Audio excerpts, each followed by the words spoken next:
Divisibility by 5. Rule. A number is divisible by 5 if it ends with 0 or 5.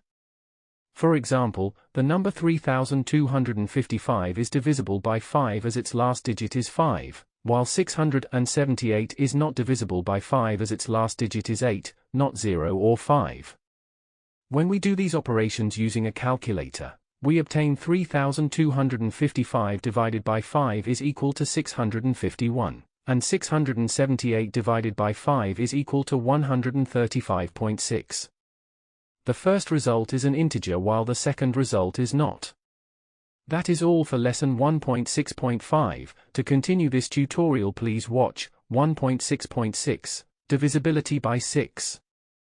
Thank you for watching. Make sure to like and subscribe to keep up to date with new videos.